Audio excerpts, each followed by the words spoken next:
Sama-sama tayong magiging Saksi!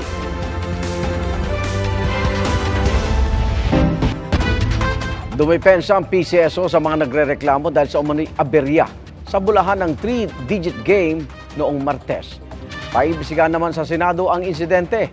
Saksi si Mab Gonzales. Inulan ng reklamo ang live stream ng Philippine Charity Sweepstakes Office o PCSO matapos magkaaberya ang lotto machine noong February 27. Sa 2 p.m. draw ng 3-digit game, nabola ang mga numerong 197. Pero maya-maya, nahulog ang bola sa unang machine. Hindi nakapili ang ating unang machine kaya uulitin ang pag-rumble. Sir, ano po ang nangyari? So, nagkaroon pa in technical difficulties, nagkaroon pa tayo ng draw machine malfunction. So, magkaroon tayo ng alternate procedures. So, yung pong hindi nakapiling machine, ay papalitan po natin ng another machine. Tinest ang panibagong machine para masigurong nakakabola ito ng maayos. Nilagay ang mga bola at naputol ang live stream. Matapos ang 15 minuto, binalik ang live stream at binola ulit pero ang unang numero lang.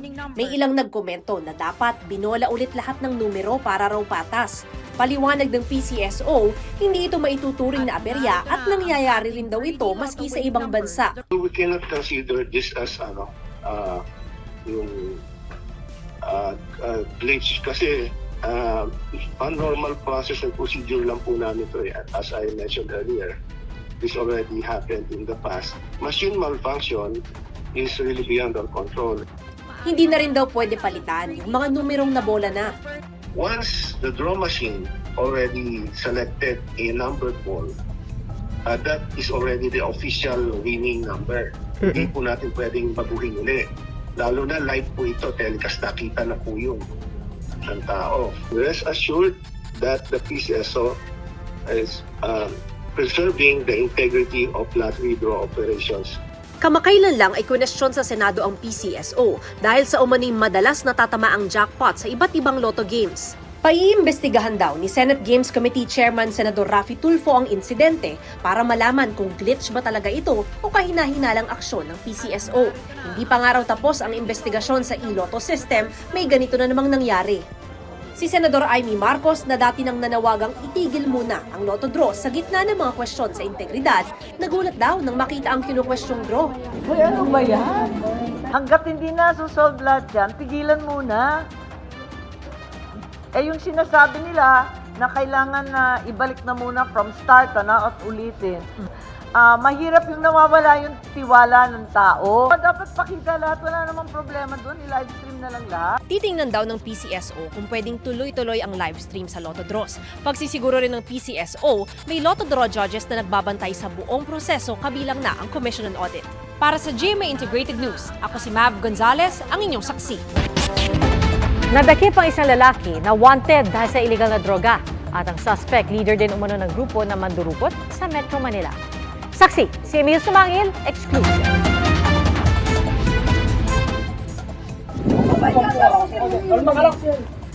Pumalag agad ang babaeng ito nang silbihan ng warrant of arrest ng pulisya ang kanyang mister.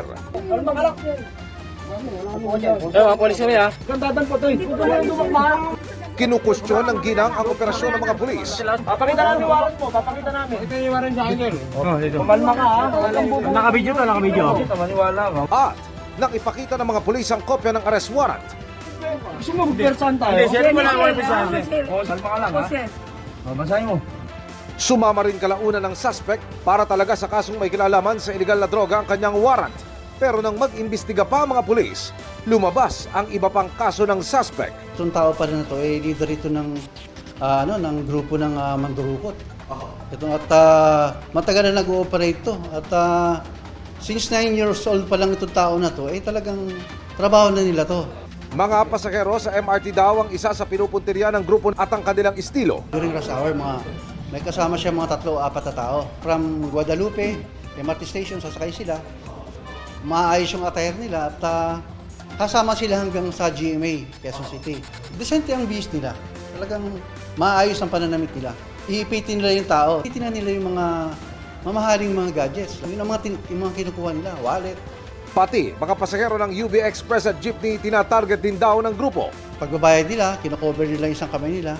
Yung isang kamay nilang gumagalaw, sabay bubukas ng zipper ng mga bag ng ating mga biktima. Tapos papasa nila sa kasama nila agad yun. Pasa-pasa na sila. Subject ngayon ang follow-up operation ng mga kasabwat ng suspect at kung saan niya dinadala ang mga nakaw na gadgets. Kasi ang halaga ng gadget ay 50,000, binebenta lang nila to ng 5,000 to 10,000. Yun nga ang ating tinatrabaho, yung matukoy natin yung lugar at kung sino talagang binabagsakan niya ng mga gadget. Para sa GMA Integrated News, Emil Sumangil ang inyo. Saksi. Pasado alas 8 ngayong gabi nakauwi si Pangulong Bongbong Marcos sa Pilipinas mula Canberra, Australia. Matapos siyang humarap sa Australian Parliament. Doon iginit ng Pangulo ang soberanya ng Pilipinas sa kailanmay hindi raw isusuko sa mga dayuhan. Saksi, si Ian Cruz.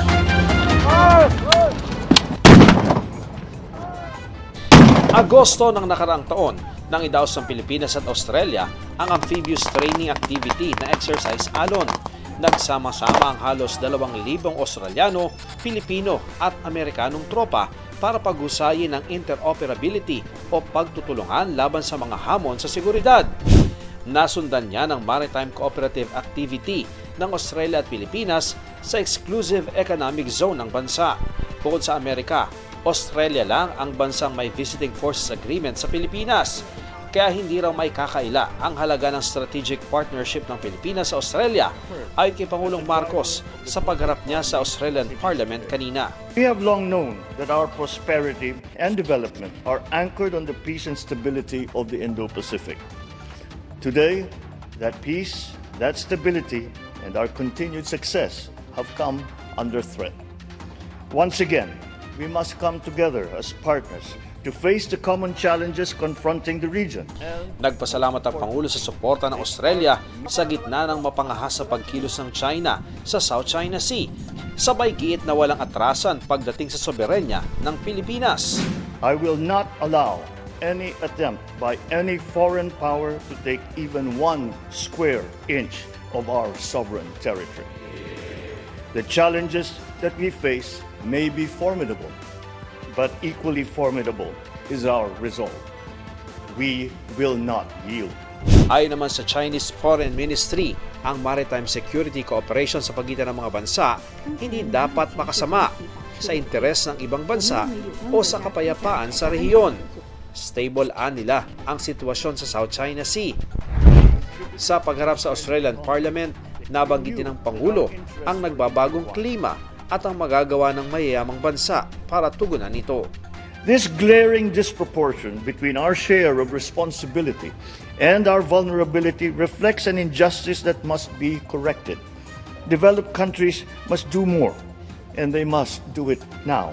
Sa gitna ng talumpati ng Pangulo, inilabas naman ni Australian Senator Janet Rice ang isang placard na nagsasabing, "Stop the human rights abuses." I did it on behalf of every Filipino person whose human rights have been abused by the government of President Marcos and the government of President Duterte before him.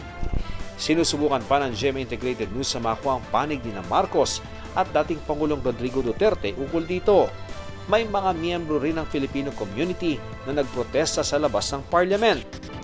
Matapos ang pagsasalita sa Parliament, may joint statement din ng Pangulo at Prime Minister Anthony Albanese kung saan inanunsyo nila ang bagong Memoranda of Understanding para sa mga prioridad ng ating strategic partnership, kabilang ang Enhanced Maritime Cooperation.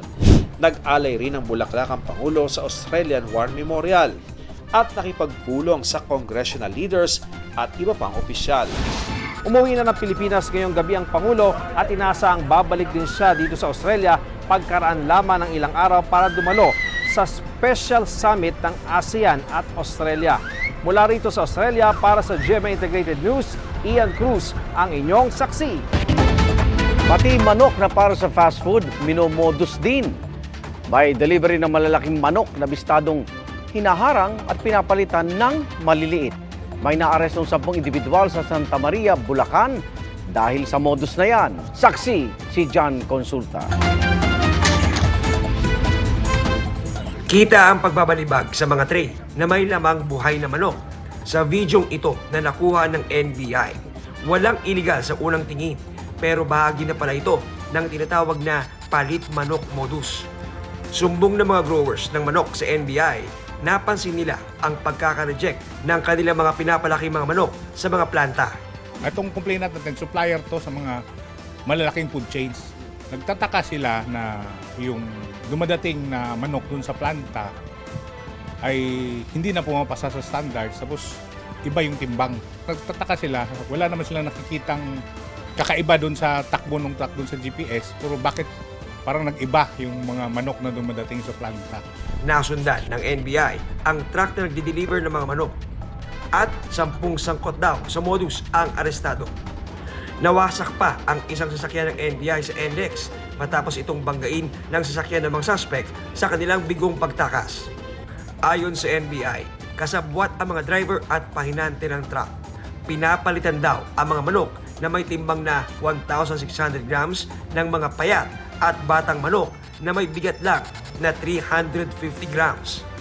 Ang bilis lang, pinakamatagal na yung 20 minutes. Binibenta na dun sa bagsakan. Meron nang naghihintay na mga buyers din eh. So, dun nila binibenta na itong mga nakukuhan lang manok. Ang driver at pahinante, ang bayad sa kanila nung grupo na kumukuha ng mga manok, 20,000 bawat biyahe. Every biyahe daw, at least 500 to 1,000 chickens kada biyahe ang pinapalitan nila. Para hindi mabisto ang kanilang modus operandi, ang ginagawa raw ng sindikato ay tinatanggal itong GPS ng kanilang target na truck na may kargang manok at ikinakabit sa isang baterya. Saka naman ililipat ito sa nag-aantay ng isang sasakyan na magsisilbing decoy para hindi maghinala ang mga biktima na may nangyayari na palang milagro sa kanilang mga manok. Kung titignan natin, parang simpleng pagnanakaw lang ng manok ang ginawa nila. Hindi po. Kasi yung affected dito, unang-una, yung contract grower, yung nagpapalaki ng manok. Sila po yung unang nalugi dito. At next time around, hindi na mag-grow yung grower. So, outright, na mawalan sila ng client sa kanilang feeds. The entire food chain and the ecosystem of the poultry industry are really affected. Pag-amin naman ng sangkot na driver ng truck, mahigit 1 taon na nilang ginagawa ang palit manok modus. Nagawa ko lang naman po yun kasi may sakit po ang nanay ko. Pero pinagsisisihan ko naman ho. Sana mabigyan pa kami ng pagkakataon para magbago. Ayon sa NBI, tuloy ang kanilang follow-up laban sa grupo na nag-ooperate din daw sa iba't ibang probinsya sa bansa. Para sa GMA Integrated News, John Consulta ang inyong saksi. Drag artist si Amadeus Fernando Pahente, mas kilala bilang si Pura Luca Vega, muling inaresto. Sa bisa yan ang warrant of arrest mula sa Quezon City RTC Branch 306 para sa 3 counts ng paglabag sa immoral doctrines, obscene publications and exhibitions, and indecent shows. Itinakda ang piyansa sa 360,000 pesos. Kusa siyang sumama ng maaresto. Hindi immoral, manampalataya ayon sa sarili nating konsensya at mas lalong hindi ilegal magpakatotoo. Panatag daw ang kampo ni Pura na mananaig ang konsensya ng sambayanan at lalabas ang hustisya. Nauna na siyang naaresto at nakapagpiyansa noong 1 taon para sa 6 na counts ng kaparehong kaso sa Manila RTC. Kasunod ito ng kanyang kontrobersyal na pagtatanghal, suot ang costume na kahalintulad ng sa itim na Nazareno habang pinatutugtog ang remix version ng Ama Namin. Mga gang chairs sa NAIA Terminal 3 sinailalim sa deep disinfection. Kasunod yan ang mga reklamo online ng mga umupo sa mga upuan dahil sa mga tinamu-umanong pantal sa kagat ng surot. Quarterly naman daw nagkakasa ng ganitong deep disinfection. Ayon sa Pest Control Services, mukhang hindi galing sa Pilipinas ang mga nakitang surot. Tuloy ang investigasyon ng pamunuan ng NAIA at handa rin daw sumagot sa gastos na dulot ng pagkagat ng mga surot.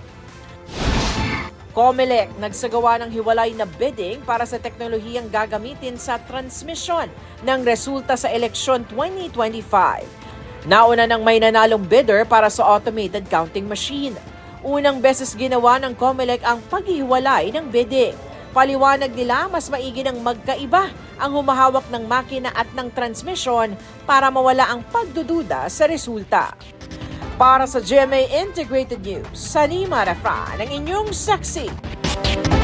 Malas ba o swerte? Iba-iba ang paniniwala para sa February 29 na lumalabas tuwing leap year. Para ba tayo nagkaroon ng ekstrang araw sa kalendaryo kada 4 na taon? Saksi, si Mark Salazar. Happy tuwing kaarawan, di ba? Paano kung every 4 years lang ang birthday mo? Ganyan ang mga leapling, mga ipinanganak ng February 29, petsang lumalabas lang tuwing leap year. At ang pagiging leapling nakakabata. Si Nicole, birthday ngayon, 24 dapat ang edad niya. Pero bilang leapling, abay, 6 years old pa lang daw siya. Kung wala, sir, ng 29, kung sa isa ka tuig, wala ko ga-celebrate sa akong nga birthday. Baliga isip lang gid ko sir sa akong edad. 7th leap year birthday naman ng Sima na si Amiel. Madaling araw pa lang daw, hinipanan niya ang birthday candle. Siyempre, magamba ka 29. Siyempre, madumduman gid ka tao. Happy man ko nga do ka unique bala nga. Under the law sa civil code, 365 days, yun yung kinakount sa legal age. Sa years na walang Feb 29, March 1 yung birthday nyo, mag-age pa rin sila normally. So kung ano yung mga karapatan na ma-achieve mo lang pag 18 ka, makukuha mo pa rin 18 years. Ang bawat taon, may 365.25 days. Ang tig 0.25 na naipon sa 3 taon na daragdag sa 0.25 ng ika-4 na taon. Yan ang nagiging extra 1 day na idinaragdag sa Pebrero. Kaya ang leap year may 366 days. Si Pope Gregory XIII ang nakaisip na ayusin ang bilang ng araw sa taon. Napansin niyang noong 46 BC, kasagsagan ng Roman Empire, hanggang 1582 nung Santo Papa siya. Habang ginagamit ng mundo ang lumang Julian calendar, ang Semana Santa ay palayo ng palayo sa vernal o spring equinox, araw ng tagsibol kung kailan magkasing haba ang gabi at araw. Kaya sinusunod natin ngayon ang ipinangalang sa kanyang Gregorian calendar. May ilang pamahiin tungkol sa February 29. Sa Scotland, lapitin daw ng malas ang mga leapling. Sa Greece naman, ang mga ikinasal sa leap day maghihiwalay rin. Meron din ang tingin sa February 29, maswerte. Basta si Mami Micaela na nagsilang ng leapling, positive ang paniniwala. Kasi lahat naman po ng baby blessings. Para sa GMA Integrated News, Mark Salazar, ang inyong saksi. Malapitang nakasabay sa paglangoy ng biologist na yan ang isang higanting southern green anaconda sa puso ng Amazon forest sa Brazil. Tumagal po ng 1 oras ang pagsisid na kinunan noong 1 taon para sa kanyang TV show sa The Netherlands. Ang naturang eksperto ay co-author din ng isa pang pag-aaral kaugnay sa bagong natuklasang species ng green anaconda sa Ecuador. Sa habang lagpas 7 metro at timbang na hanggang 500 kilo, sinasabing pinakamalaking ahas sa daigdig ang natuklasang northern green anaconda na nakuna naman sa dokumentaryo ni Hollywood actor Will Smith.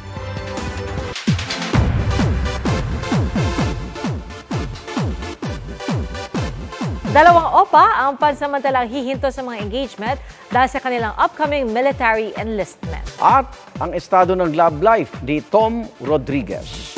Narito ang showbiz saksi ni Nelson Canlas. You think you'll be ready to fall in love again? Yeah. I am now, yeah. In fact, I am seeing someone. Yeah. Diretsahan ang inamin ni Tom Rodriguez sa eksklusibong panayam ng GMA Integrated News Interviews ang estado ng kanyang puso.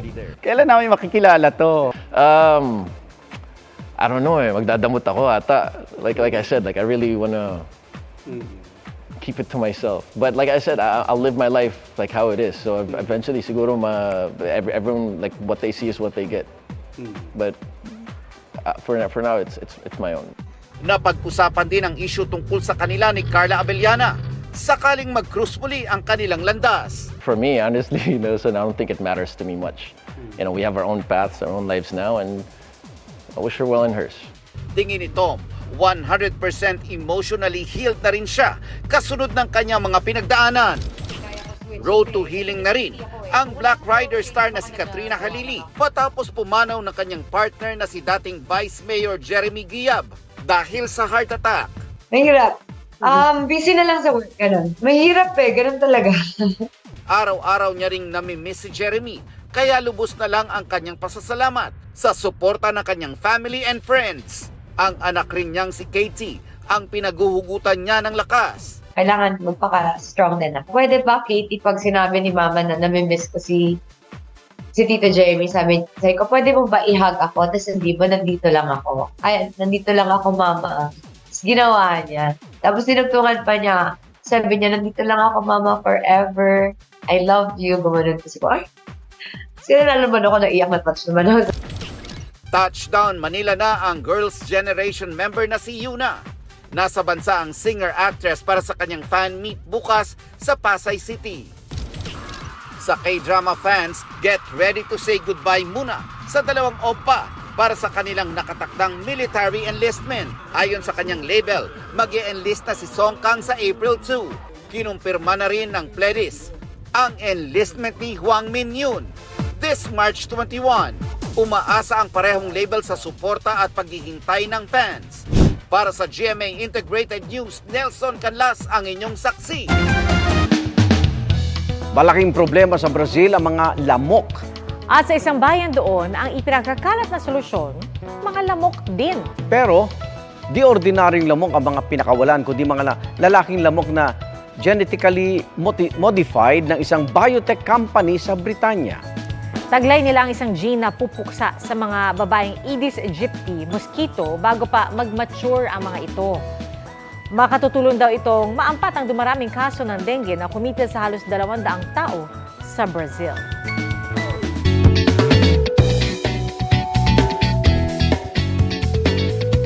The future is here at dahil po yan sa bagong high-tech sport. Ang mga manlalaro lumilipad sa ere na parang mga superhero. Humahagibis sa ibabaw ng tubig ang mga kalahok sa kauna-unahang jet suit race sa buong mundo. Pang-thrill seeker ang larong inilunsad sa Dubai dahil paunahan ding iwasan ang mga nakalagay na balakid. 2017 inilunsad ang jet suit at gumagamit ito ng 1,500 horsepower at kayang lumipad sa bilis na higit pa sa 80 miles per hour. Ay sa mga piloto, nakamamangha ang pakiramdam na lumipad gamit ang jet suit. Salamat, Igan, sa inyong pagsaksi. Ako naman, Arnold Clavio. Ako po si Pia Arcangel para sa mas malaki misyon at sa mas malawak na paglilingkod sa bayan. Mula sa GMA Integrated News, ang News Authority ng Pilipino. Hanggang bukas, sama-sama tayong magiging saksi!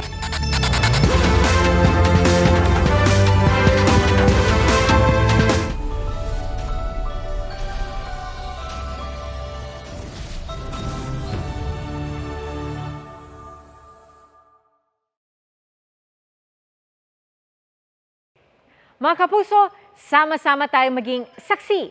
Mag-subscribe sa GMA Integrated News sa YouTube at para sa mga kapuso abroad, samahan niyo kami sa GMA Pinoy TV at sa www.gmanews.tv.